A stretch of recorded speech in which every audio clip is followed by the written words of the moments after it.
Hi friends, welcome to my YouTube channel. Do you know what I'm holding in my hand? If I say, this is a Goot soldering tip, would you believe me?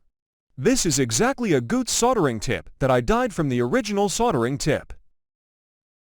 The Goot soldering iron I am using is made in Japan. The power of the soldering iron reaches 80 watts.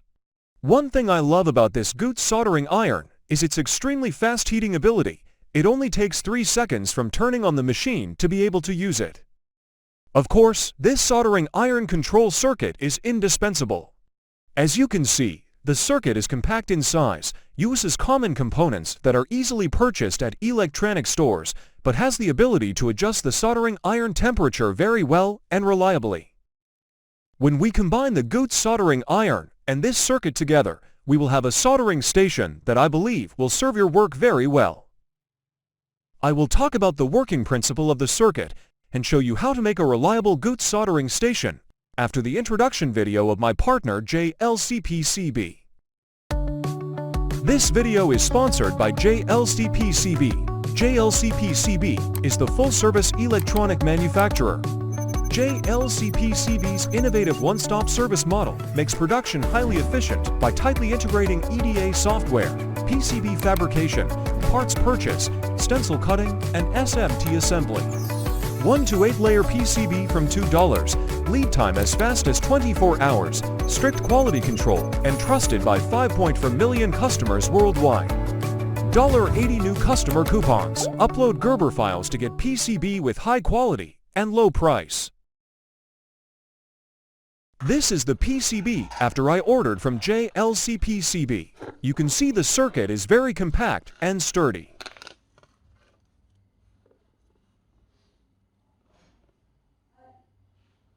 The circuit is designed on one layer. You can use the Gerber file that I have attached the link in the description.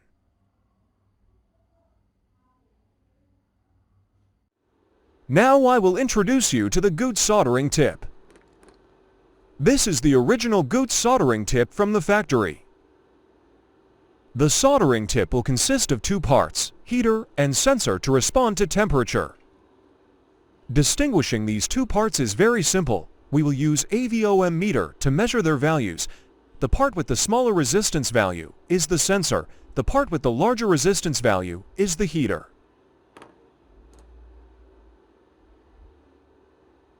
We see that the resistance value of the heater is about 7 ohms and the resistance value of the sensor is about 2 ohms. Do you know how heater and sensor work?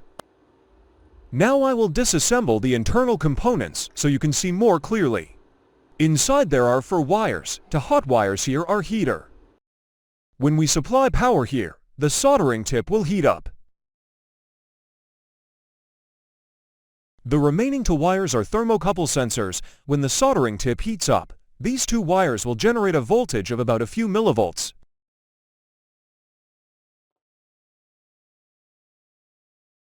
Depending on the temperature, the voltage will be generated more or less. The higher the temperature, the greater the voltage. You can see that when the soldering tip heats up slowly, the voltage value also increases slowly.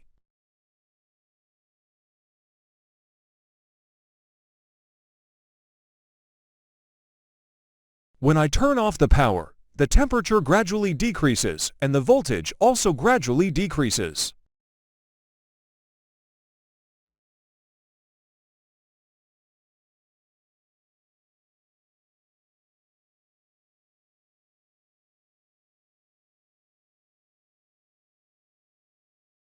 This is the GX16 5P5 model connector. I will use it to connect to this soldering tip. One thing to note. Please note the connection pins between the heater and thermocouple with this connector. Basically, I will cut the existing wires including the heater and the sensor. Then connect them to the pins of the connector jack. It looks like they are meant for each other. There is a gap between the body of the soldering iron and the jack. I will use a piece of paper to cushion them. Here, we need to be a little skillful to thread and solder the wires so that they fit together. This is the product after I finished it.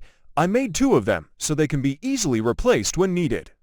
You can make as many as you need with different sizes of soldering irons. This is the jack that connects to these soldering irons. They are the same set together. When buying, ask the seller about this.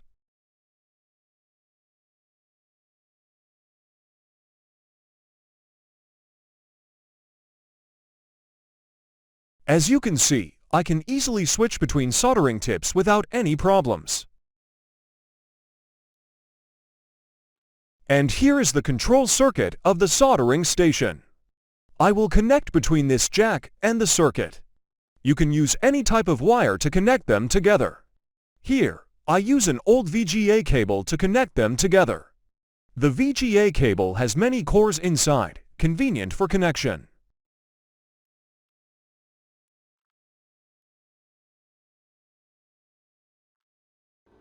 This is the circuit after I completed and connected the jacks together. The voltage supplied to the circuit is 24 volts. There are 2 status lights on the circuit when the soldering iron is not plugged in. Both of these lights are on.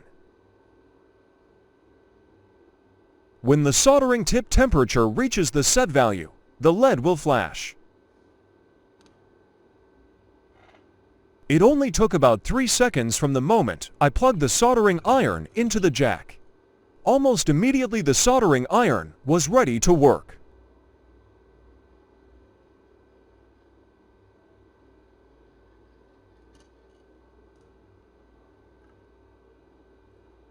Fast heating speed is one of the advantages of this Goot soldering tip.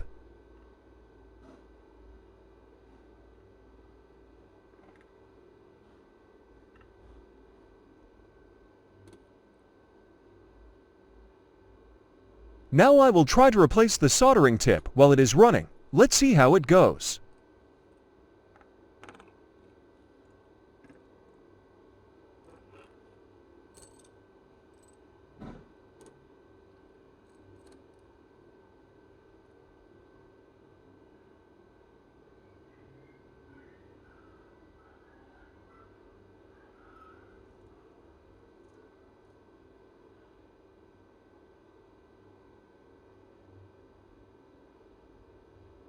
I have shown you how to DIY a Goot soldering tip. Wish you success. Don't forget to like, share, subscribe to my channel.